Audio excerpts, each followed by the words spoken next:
Ito na naman ang mainit na balita mula sa mundo ng politika. Magulo at kumukulong balita ang kumakalat ngayon sa social media at ilang impormal na ulat. May umano'y pag-aalboruto ng ilang matataas na general sa Armed Forces of the Philippines laban sa administrasyon ni President Coting ng Norte Jr. at sa ilang politiko. Sa mga hindi pa malinaw na dahilan, tila nababahala ang ilang opisyal ng militar sa direksyon ng pamahalaan, partikular sa usapin ng katiwalian at pambansang seguridad.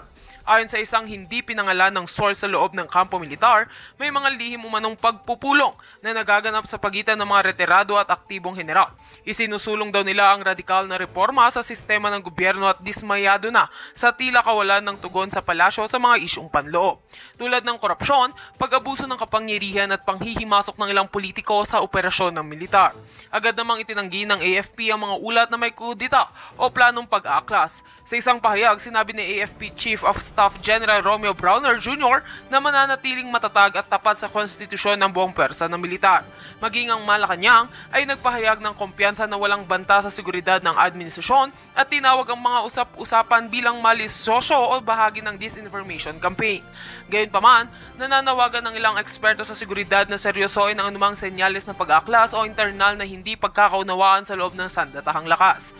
Anila, sa kasaysayan ng bansa, hindi biro ang epekto ng hidwaan sa pagitan ng militar at pamahalaan. Panawagan din nila sa publiko, huwag basta-basta maniwala sa mga hindi beripikadong impormasyon at pairalin ang mapanuring pag-iisip sa gitna ng kabi-kabilang espekulasyon. At yan nga mga balita ang ating pagkakatutukan, at kung bago ka pa lamang sa aking channel ay huwag kakalimutang mag-like, share and subscribe para updated ka sa aming mga bagong balita dito sa Tatak Pinas.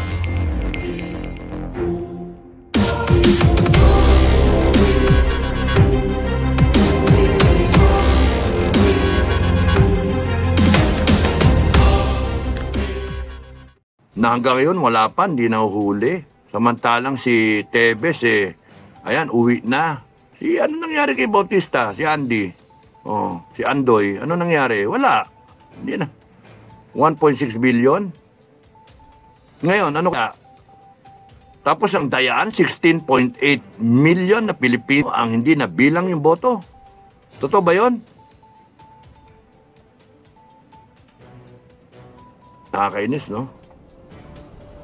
AFP, PNP, hindi rin magpapauli. The worst Chief of Staff, General Browner. I'm sorry, General Browner. Sorry, my man.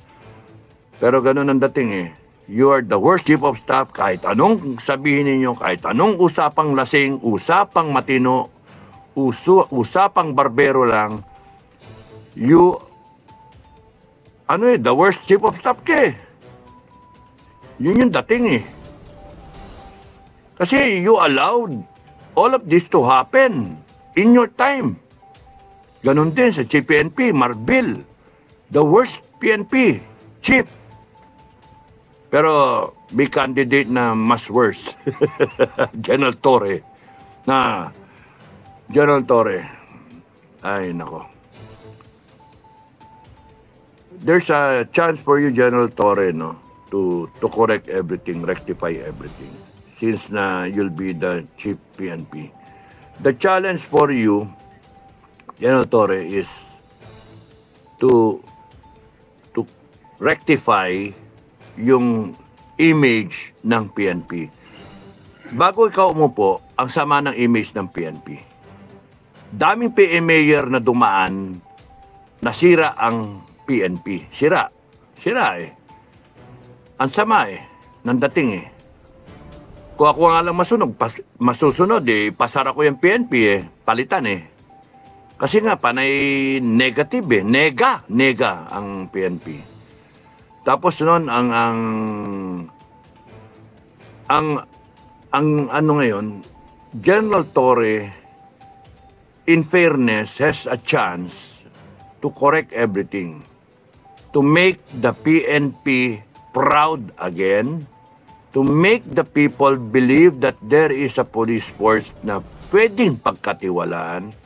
Kung gagamitin mo, Torre, yung kapangyarihan mo bilang Chief PNP, huwag mo sayangin sana. Huwag mo sayangin.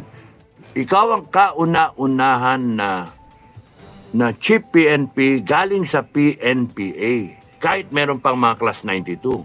Class 93 ka, PNPA. pagkakataon mo to set a standard. Set that standard, please. Nagkita tayo sa DOJ. First time kita nakita sa DOJ. Sinabi ko, gusto kita sapakin eh.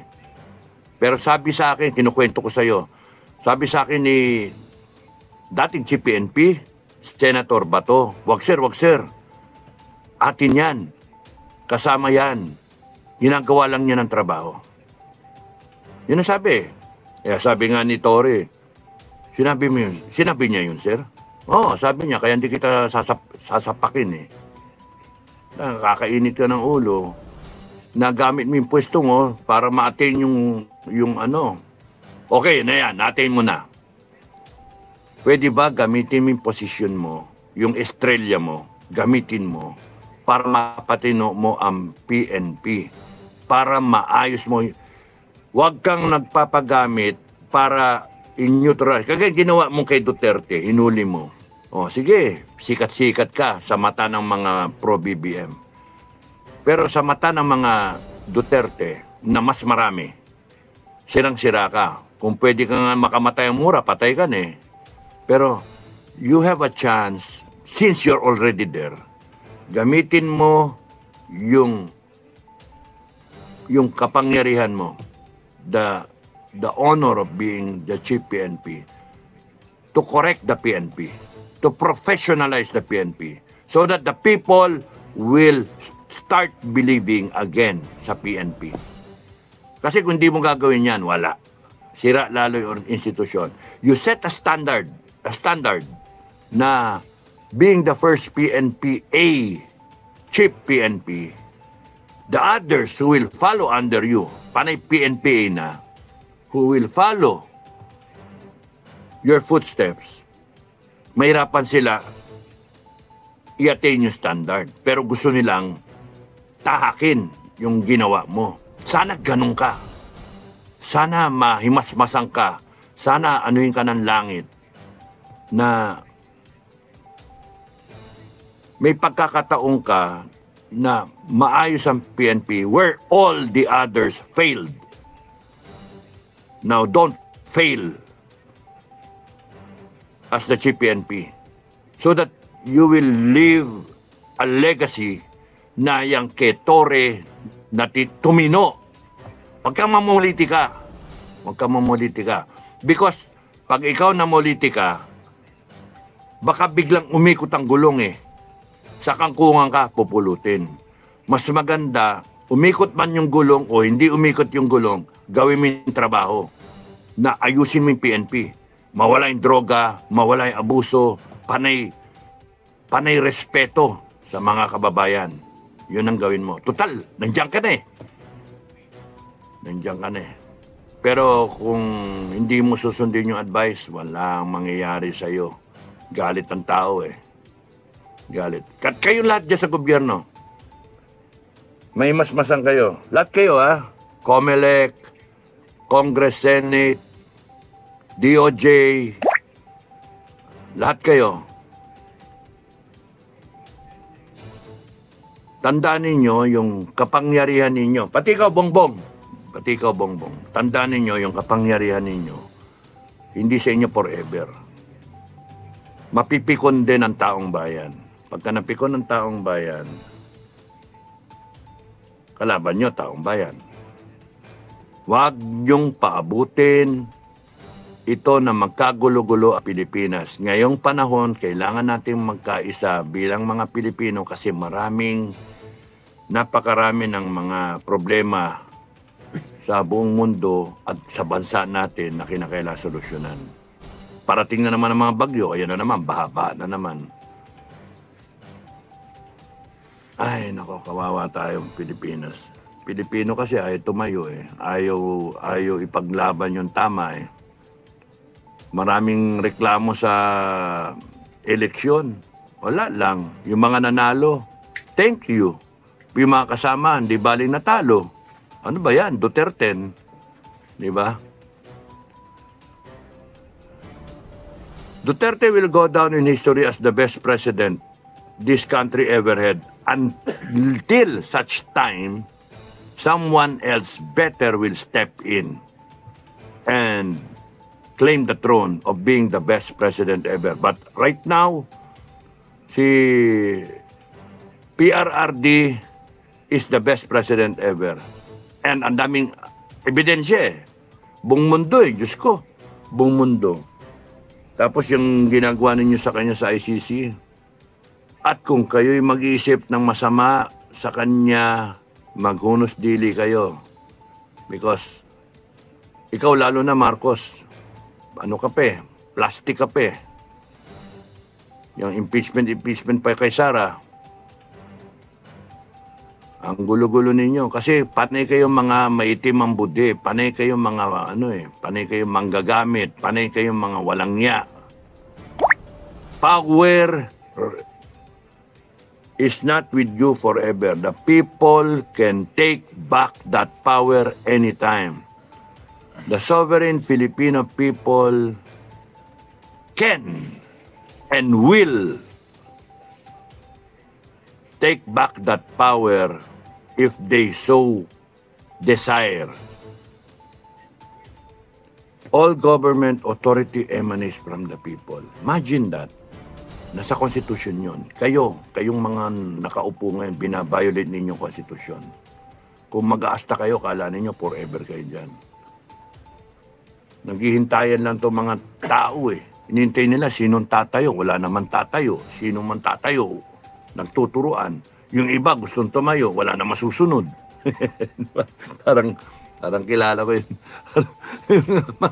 mga gustong tumayo, wala na masusunod. Wala naman tao.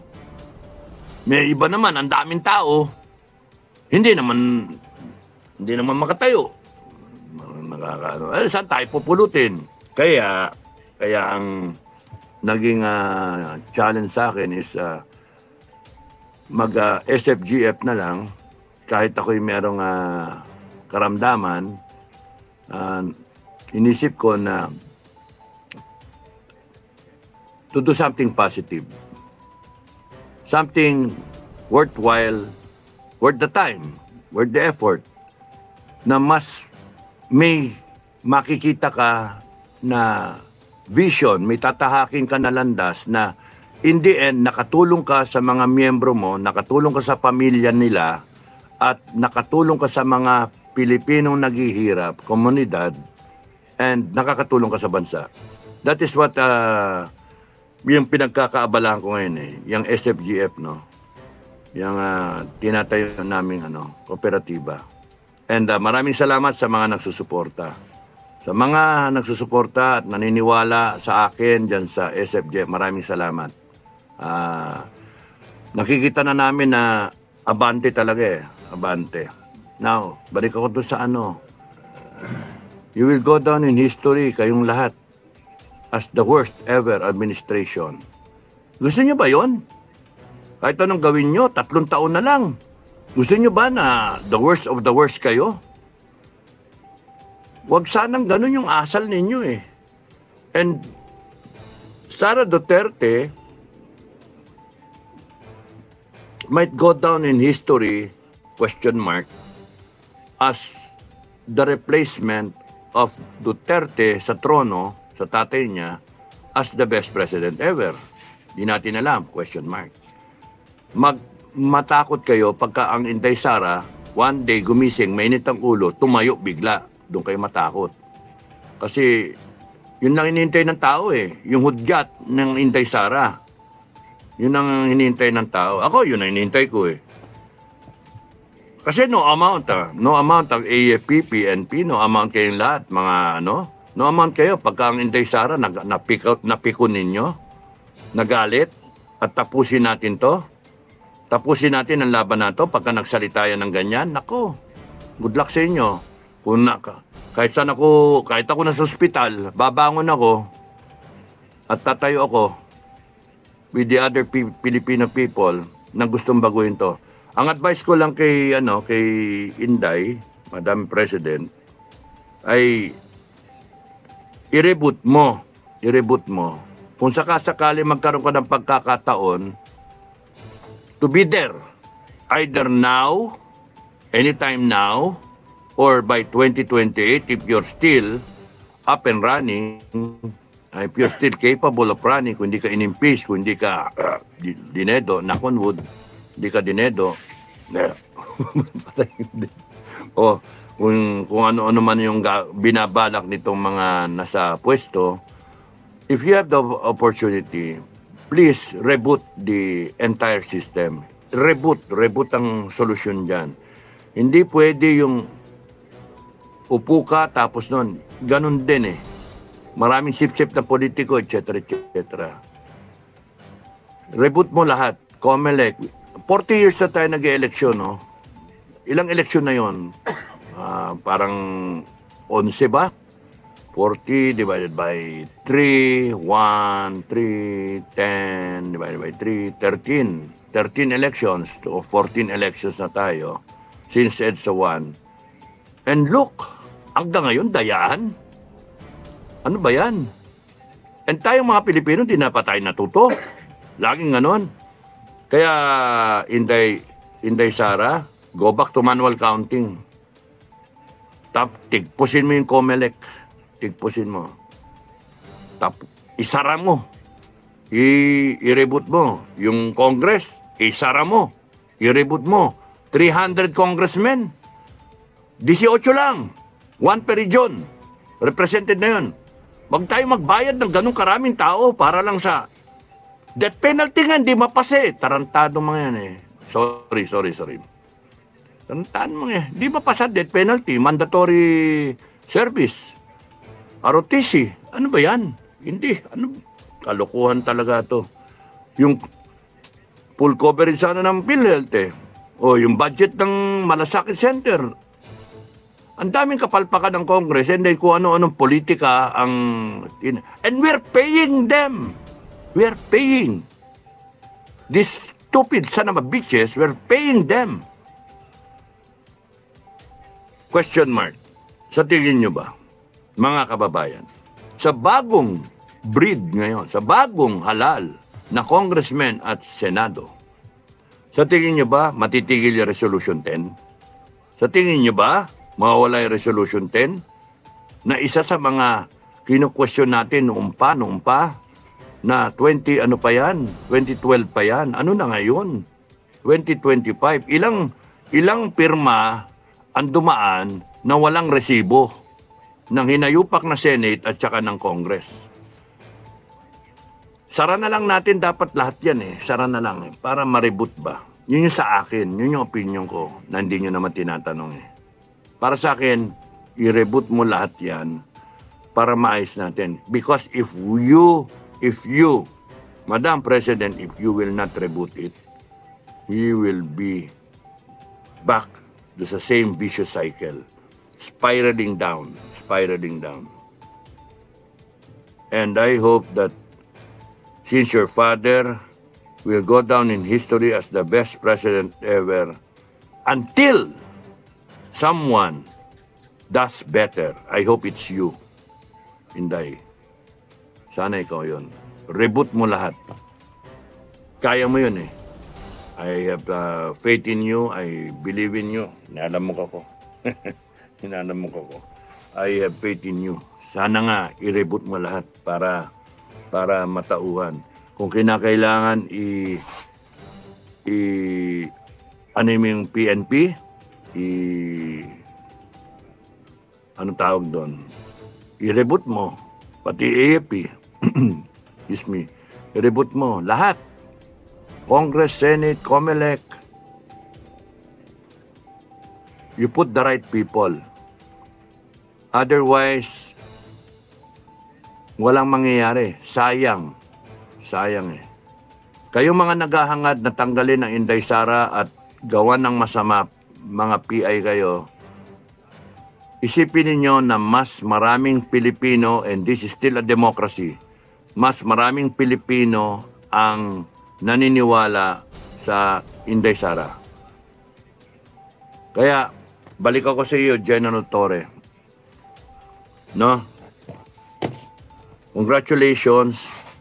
Pero the challenge for you is to make sure that you leave a legacy na being the first PNPA chief PNP, you leave a mark, you leave a standard na dapat ganito ang gagawin ng lahat ng PNPA. Hindi yung parang kriminal, hindi yung abuso, hindi yung kaaway ang mga tao, hindi yung mayabang, hindi yung nagbabiolate ng konstitusyon. You have a chance to rectify everything as the chief PNP. And you better do it. Because it is the Filipino people who gave you that power, not Marcos. Kami rin nagbigay ng power kay Marcos para piliin ka. Pinili ka. So, anong gagawin namin? Nanonood lang kami. The moment you do something bad against the Filipino people, the moment na inabuse mo yung authority given you, we will rise up. Promise, we will rise up. Isipin nyo huwag nyo kami tatakutin. Isipin ninyo yung power ninyo galing sa taong bayan. Kaya, ituwid ninyo. Ituwid mo, General Torre, ituwid mo. Na kalimutan yung politika, trabaho, PNP, ayusin. Kasi ang laki ng kleng-kleng bang-bang Isipin mo yung mga mabababa sa PNP, galit sa'yo, galit sa administrasyon. Isipin mo na anytime pwedeng pumutok ito, wag kayong manakot. Huwag kayong manakot. Huwag kayong mambastos ng tao. Huwag kayong mag-persecute dahil sa inuutusan lang kayo. Learn to say no. Anyway, kahit palitan ka, chief PNP ka na nakuha mo. Yung advice ko sa'yo, na kalma ka lang. Nasa iyo yun kung magtutuloy-tuloy yung bansa natin na magulo. Or you are part of the change that will happen. Saan ka lalagay, General Torre? Sa tama o sa mali? That's the challenge for you. Inday Sara, ang challenge sa'yo, saan ka lalagay kung ikaw naging presidente? Saan ka lalagay ngayon? Ipaglalaban mo ba ang Pilipino? Tatayo ka ba para sa Pilipino? Para sa bansa? O iisipin mo lang yung impeachment and 2020? Sorry po, sorry. Pero real talk ako Kasi asar na ako talaga sa nangyayari. Ang daming asar na asar Kasi kung gusto nyo magpatayan tayo, magpatayan na lang tayo Okay lang sa akin Pero kung hahayaan natin yung bansa nating hinayupak na bansa natin na lintik na Pilipinas na to, ganyan talaga nangyari. Buisit Kaya ang gusto ko, mag-alaga na lang akong kambing Buti pa, may nagagawa ko, magpapastol na lang ako ng kambing At least masaya pa yung kooperatiba, masaya pa kami. Panay siraan ng tao kanya-kanya. Mga grupo, kanya-kanya. Kanya-kanyang agenda, kanya-kanyang interest, kanya-kanyang Tapos papasamain pa yung iba. Panay inggitan. Kaya nga, mga buwisit. Kanya-kanya namang iniisip na pagka nakaupo si Inday Sara, pengin pwesto, ina nyo. Hindi nyo inisip ang Pilipino. Inisip nyo, rally, and then ipopront nyo ang taong bayan. Sasabihin nyo, maka-Pilipino kayo, makabayan kayo. And then what?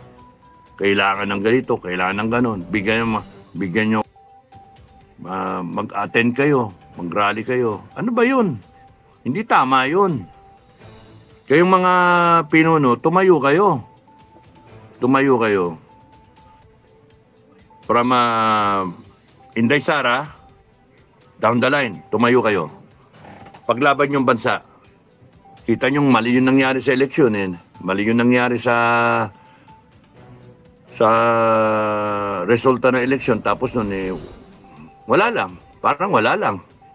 Parang one of those days na nadaya ako. Tarantado talaga itong Pilipinas na ito. Because we allow these clowns to rule over us. We allow them to trample on our rights as the sovereign Filipino people. We allow them to do these things na magdroga, magnakaw, mang-abuso ng power. And it has to end one day. It has to end. Dapat tumigil yan eh. Dapat mainis din tayo. Dapat ilagay natin ang Pilipinas sa tama. Kasi kung hindi kayo tatayo bilang totoong Pilipino, bilang sovereign Filipino people, itong mga abuso nato will continue to abuse us and they will get what they want.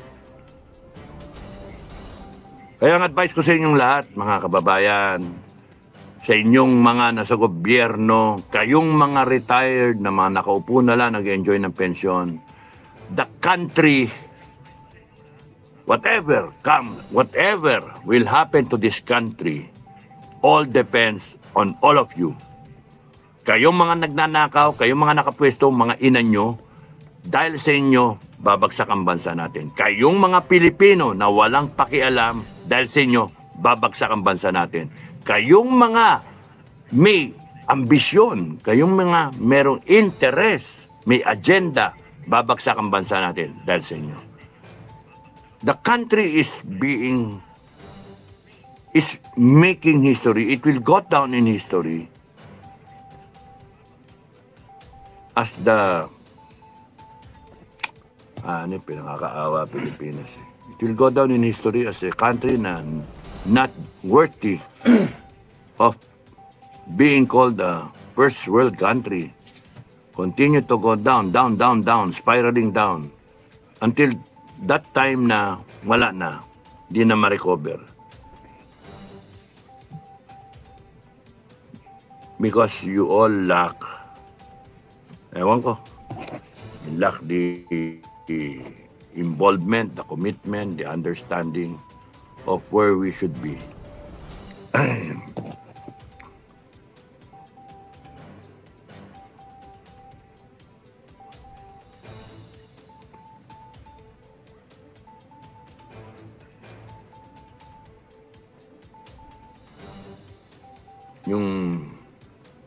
Yung involvement ng SFGF, yung our history is still being written, and I hope that we do it right so that yung history natin later on we will make kwento sa ating mga kapamilya, sa ating mga pamilya at sa ating mga kababayan.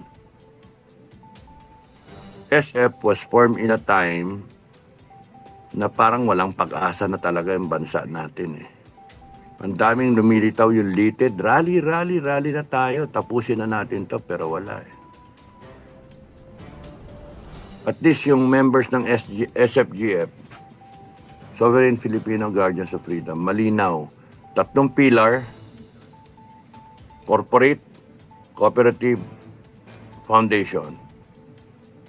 The corporate will do business legally as provided by our laws, registered sa SEC.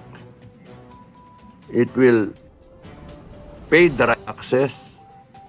It will be an entity maybe in the future worthy of respect. It will help the cooperative and the foundation. Yung cooperative will help the members and their families. It will have a welfare fund na dalawang component, isang financial assistance, isang medical assistance.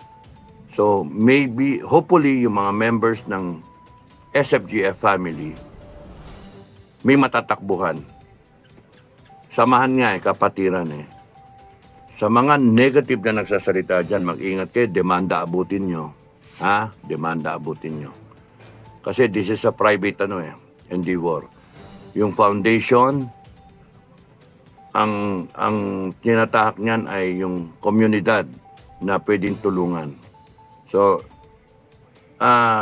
even kayo na nag-iisip na mag-rally, umikot ang gulong, lahat kayo hoping for something to happen. Wala namang mangyayari. At least ang SFGF may nangyayari. May ginagawa kaming tama. So, something positive, something worthwhile, worth the time